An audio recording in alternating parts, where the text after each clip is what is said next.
UK Prime Ministerial candidate Boris Johnson has officially launched his bid for the leadership of the ruling Conservative Party. Mr Johnson is favourite to take over from Theresa May, who quit after failing to gain support for her Brexit plans. In his speech, the prominent Leave campaigner cautioned against delaying the process any further. He says it would play into the hands of European negotiators. Delay means defeat. Delay means Corbyn. Kick the can again, and we kick the bucket. With every week and month that goes by in which we fail to deliver on our promise, I'm afraid we will further alienate not just our natural supporters, driving them into the arms of insurgent parties, but anyone who believes that politicians should deliver on their promises. Analysis by Sky News UK has found the former Foreign Secretary has the support of up to 80 Conservative MPs. Let's get some more on this now. Simon Tormey joins me live. He's a professor and head of the School of Social and Political Sciences at the University of Sydney. Simon, thanks for your time this afternoon. So it sounds like Boris Johnson is the front runner. Is it looking likely that this will happen, or is there another popular alternative at this stage? Yeah, he's definitely the front runner, but he looked very nervous, very tight yesterday, very pale. I think his backers realise that this is going to be two sort of very tight weeks here, and that there are 3 or 4 candidates who are galloping away, picking up plaudits, picking up support from other members of the party. So I don't think this is going to be a shoo-in. He's certainly out there in the favourite, but, you know, will he last the course? He's made a couple of gaffes already. Can we be expecting some more of this over the coming days? Well, he's a very uncontainable person, Boris, and it's a virtue in certain situations.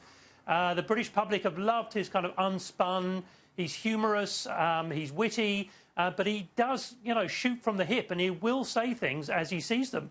So the problem there is that, you know, if you've got 2 or 3 sort of gaffes over the weekend and the rest of the Conservative Party really need him to look and feel like a prime ministerial figure. And this is their fear, that, you know, you've got a slight sort of buffoon, as someone who goes off at a tangent here, and it may be that they plump for someone who's got a little bit more of a sort of statesman look about them. What's the timeline here, and do you think as time goes on some of his backers will maybe find someone else?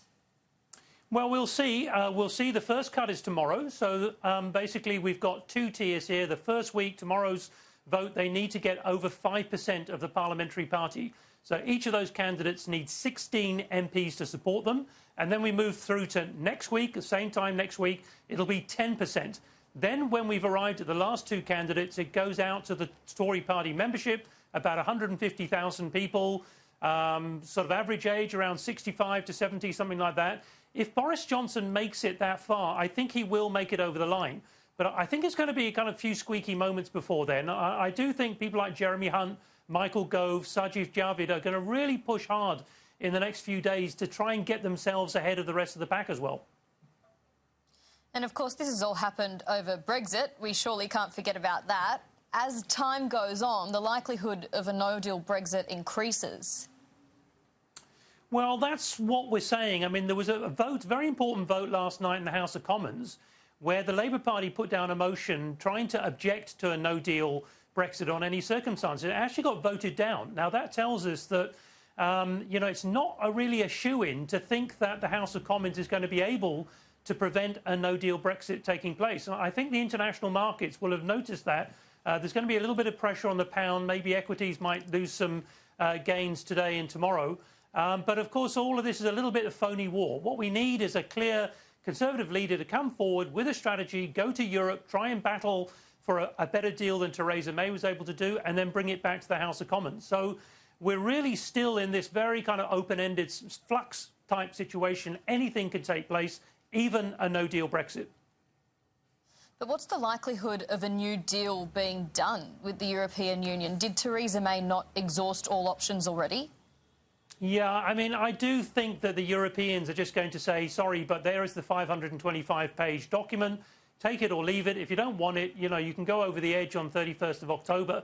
At the same time, nearly all the Conservative Party leadership candidates have all said they're going to do a better job of negotiating in Brussels than Theresa May is. Problem is that time is running out.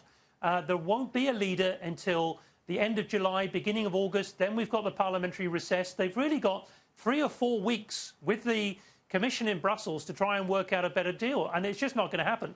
So I do think no-deal Brexit, actually, I've been saying this for the last couple of months. I didn't think it was very probable, but I do think now there is a danger sign here that someone like Boris Johnson is going to feel that they have to take things over the edge on the 31st of October. The thought of a no-deal Brexit is concerning to a lot of Britons. Do you think now, as we're getting closer to that deadline, one of many deadlines we've had throughout this time, that a lot of Britons are going to have to start preparing for it? Are they prepared for it?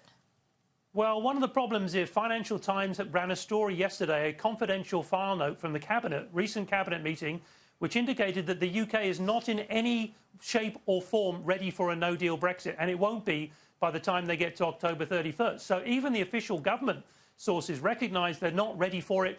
Pharmaceuticals in particular is a real area of concern. If you need a drug for cancer treatment or for any other serious illness, it's got to come from continental Europe. You may find 31st of October that you've run out of drugs. So that's problem number one. Problem number two, those supply chain dependent parts of the British economy, particularly automotive manufacturing, they face a really serious situation if they can't get their parts backwards and forwards over the channel or through the airports 31st of October. So the alarm bells are just beginning to ring now, and I think they're going to ring a lot louder as we go through this contest.